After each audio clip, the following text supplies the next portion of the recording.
Jonathan Anderson's vision for this was to have me in Mother of Pearl, which coincidentally is my birthstone. Wow. Wow, indeed. And it is great to see how Ariana Grande's English is coming along. Very nice. Now, in today's video, we're going to take a look at a few things that have been going on in the world of pop culture, like we often do on the Daniel Boland Show. We're going to take a look at a few things that have gone on, all right? The Met Gala and so on and so forth and many other things. However, I've just got to say, I've just got to ask one little favour of you guys, all right? Don't get too riled up in the comments, okay? You should not be coming to the Daniel Boland Show looking for any kind of guidance, okay? I am not your urban Jesus that you are all looking for. This isn't Russell Brand. Week one as a Christian has been amazing. The ceremony itself was incredible. I want to thank Bear Grylls and my mate Joe, the two men that stood either side of me and flanked me for their baptism itself. It was pretty incredible. I did the baptism in the River Thames and in my home. I'm not going to go and get baptised in the Thames with Bear Grylls. I'm going to get circumcised in the River Jordan. With Ray Mears. It defines humanity. The thing that makes us different to other animals, to make glue, to harden things, and you can signal with it. But most importantly of all, it makes you feel good.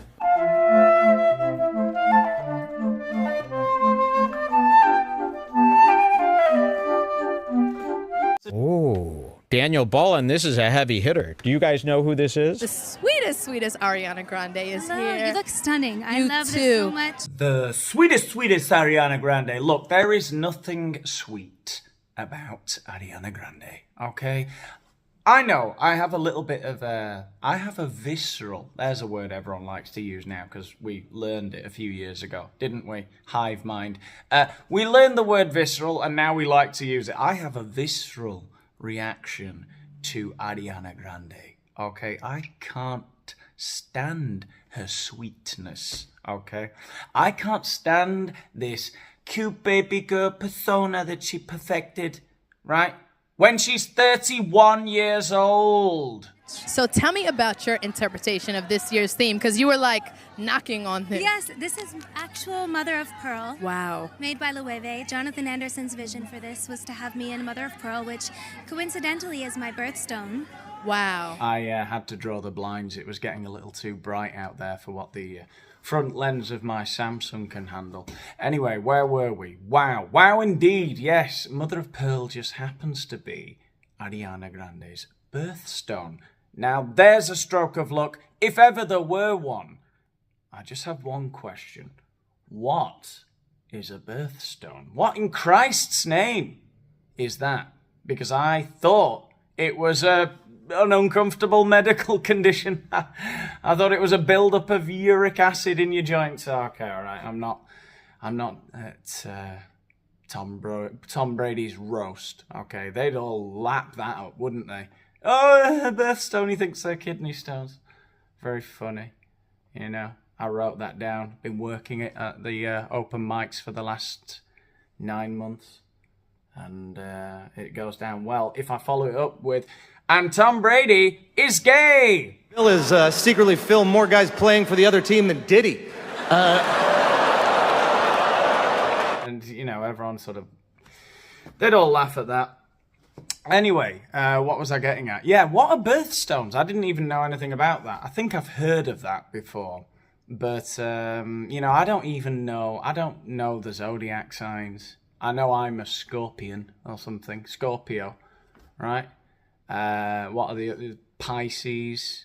Nobody knows really when they are, do they?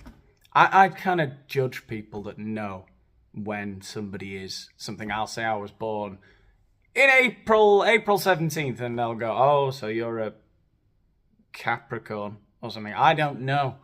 Okay. I don't need that. And I don't need these birthstones now. And I can guess what they're all like, these stones. So if Ariana Grande's Mother of Pearl, what are the other options? Bet they're all beautiful stones. Gems, aren't they? Rubies, sapphires, topazes. I bet there's no fucking sandstones. My birthstone is gravel. I could be on Tom Brady's roast with some of this.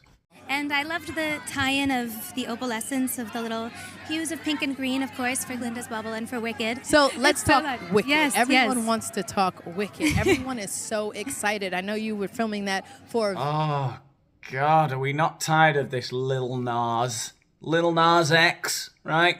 You prancing buffoon. What? You're not shocking and scaring anyone with your painted nails. I am completely bulletproof to that shit now. All right? The therapist has done his job. Very, very long time. So yes. What can you tell us? Anything that you can tell us. I'm having a sensory overload here as I try to focus my hatred on one half of the screen or the other. I don't know what I hate more. Ariana Grande's "Yeah." Yes. What? Talking like a fucking shit fairy. I mean, or this other shit fairy on the other side of my screen, Lil Nas. I probably shouldn't call Lil Nas a shit fairy. People might. You might misinterpret that, you cynics. But look, I don't have... I'll tell you what it is I don't like. It's all the... Right. When did that become a thing that you incorporated into your personality? You know? And you've got to hear me out here. It isn't just that collective, the sexually ambiguous, who do stuff like that. Gentlemen of dubious character. No, it's everyone. I see people of all walks of life adopting a persona that fits a caricature of some collective that they belong to. Like, I see people from the north of England going to live in softer parts of our country and adopting this kind of tough northern... Their accent becomes thicker, you know. It's like they think in their mind that everyone thinks, the northerner is this sort of aloof, tough, brooding, masculine, it's tough up north, you know?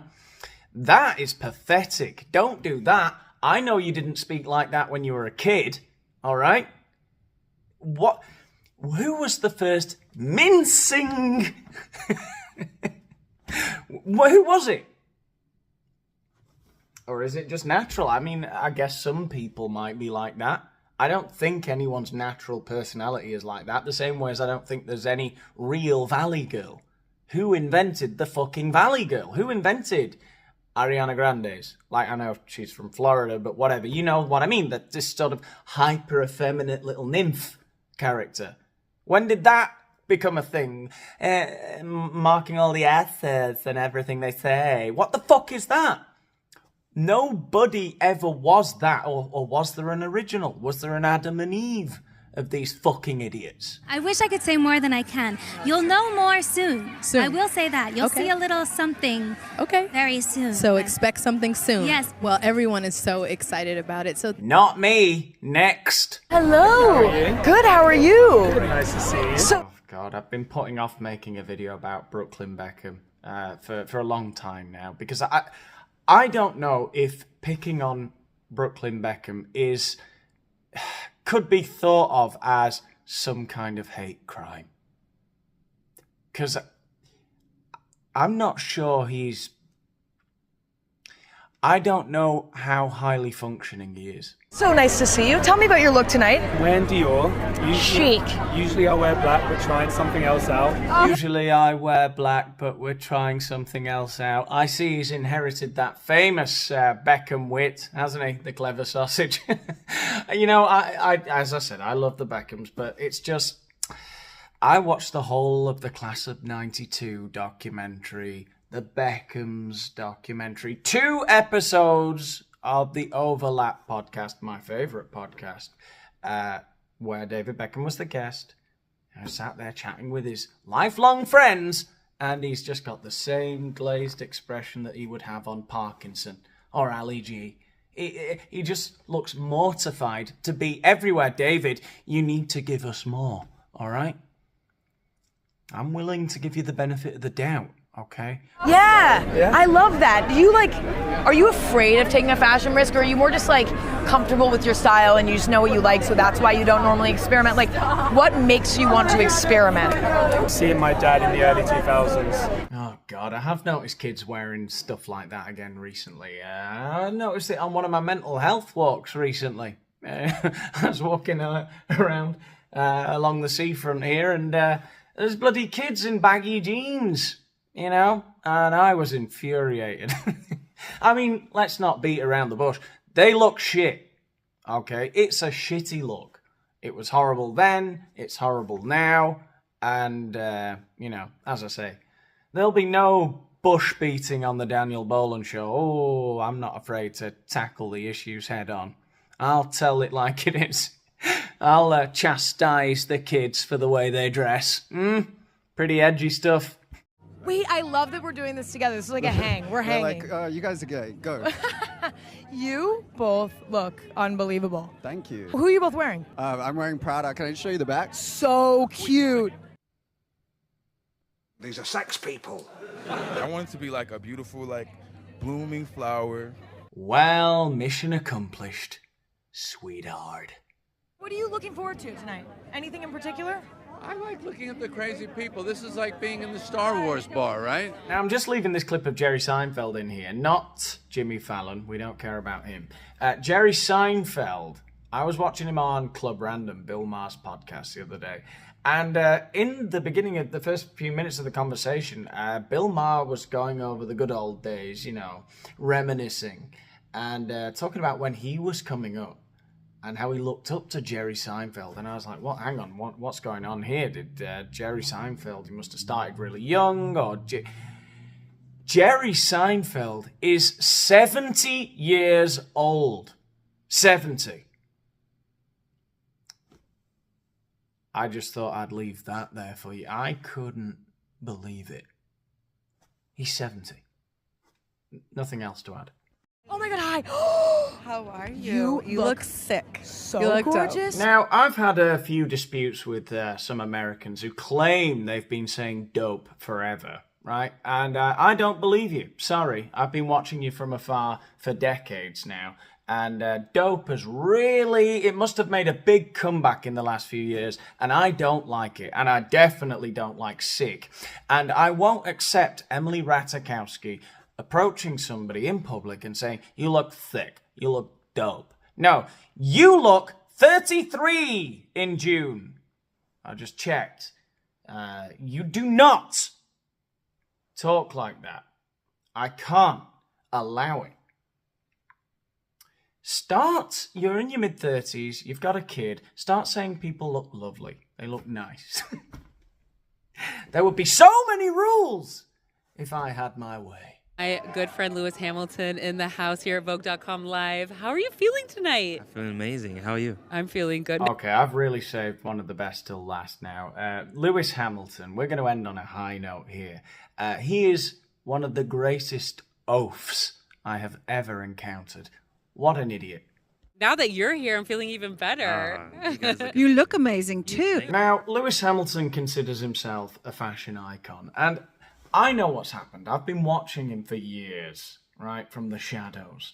I know that he was a guy who had no style. He had one of those bodies where it's really difficult to look good in anything. He's kind of stubby, big torso, stubby arms and legs. He's small, and the short neck, because he's all the G-force or whatever it is from driving. Those tracks, they all get really stubby, the F1 drivers. He looked terrible, okay? If I were him, I'd want to make myself look longer, okay? That would be my advice. But he's leaned into his stubbiness, and he's leading the charge for the return of this baggy, horrible end of 90s, early 2000s look, which I hate, but it is what it is. And tonight he's at the Met Gala, so it doesn't matter how much of a retard you look when you're in a sea of retards, okay? Everyone looks ridiculous. It's fine. It's whatever. They're all having fun. However, Lewis Hamilton, who I really do not like, manages to take home the retard biscuit from this year's Met Gala with his explanation behind as to the inspiration behind what he has decided to wear. You are gonna love this, I hope. Thank you. Please wear it. Yes, Yeah. and what about this Burberry. jewelry? This is Burberry. Talk to us. Talk about the Daniel Lee. layers. Well, what I love about the Met and what Anna does with the Met is they're able to really deep dive into like the theme. And so I did a lot of research, and I came across this 18th century gardener that through slavery times came over from Africa to Wales and became the first black gardener in Wales. Okay, so I hope you're keeping up with his story here, but Lewis Hamilton, pretty highbrow stuff. He's been doing some deep diving, some real investigative journalism, and he found out about a black gardener who, through slavery times, made his way to Wales and became the first black gardener in Wales, right? They put a little plaque on him. Yeah, he had to wear his plaque. First black gardener in Wales. Wow. And so through adversity and through, really triumphed. And so that's really where the inspiration has come from. And then inside we found this, I've also got like a... Here, I can hold your mic for you. Yeah, right here is a poem from a guy called Alex Warton, who wrote a poem, a black poet in England as well. Whoa, slow down, Lewis. Hang on, I can't retain all of this information and all these facts and data that you're just launching at me, you bloody intellectual powerhouse. So in the, if you caught that, on the inside of his coat, he's got a poem that it was written by a black man. Like Benjamin Zephaniah. Money make a rich man feel like a big man. So you brought this to And Daniel so I Lee. just brought it to Daniel Lee, and his team were incredible. So I have to say a big thank you to Daniel and his whole incredible team. And this isn't your first Met. What number are we on? I think it's number 5, maybe? Oh, yeah. No, Feel good? Not as much as you. So the nice ladies have heard what Lewis has had to say about adversity and stuff like that. Something he has never experienced growing up in middle-class southern England and being a billionaire in later life. So he's got through that, and you think, okay, he said his little thing about racism. It's surely over, right? Right? Well, no, I think I'm 5'2". These, like that, the thorns here are really to show like the pain through that slavery trade time, so. Wow. I swear, you have got to hear that interaction just one more time. Just listen to that again. This isn't your first Met. What number are we on? I think it's number 5, maybe? Oh, yeah. No, Feel good? Not as much as you. Well, no, I think I'm 5'2". These, like that, the thorns here are really to show like the pain through that slavery trade time, so. Wow. That is insane. That is psychopathic. That is insane. So they go, changing the subject, we're not really going on about slaves and stuff now, Lewis. How many times have you been? This isn't your first Met Gala, is it? And he goes, no, I think I've been here 5, but not as many as you. And, he's following them. And she says, oh, no, I've been here, I think, 5 times as well. And he's like, the thorns. The thorns are to represent the pain of the slavery trade time. So you think that people don't exist? That is a character out of The Office. That is something out of the mind of Ricky Gervais. And you kind of think it's too far-fetched. Looking back at comedies like that, Alan Partridge and The Office and things like that from 20 years ago, you think it's impossible that anyone could be alive today and behave like that and not realize that they were behaving like that, because it's like we've satirized it so much. There are still people walking amongst us with that level of it is sociopathy. They can't see themselves. It's insane. And I'm really excited to be back because I haven't been here for 2 years. You've been busy. I was racing yesterday, so. Were you racing yesterday? He was in Miami this morning. Yeah. Yeah. Wow. So grateful I could make it. You're a hard worker. Well, you're here representing racing, aren't you? Kind of. Racing, more like race baiting. That's as good a place as any to end this video here, I think. I've had a great time. Hope you have. Let the algorithm know by giving it a like. Let me know what you think in the comments. And I'll see you in the next one.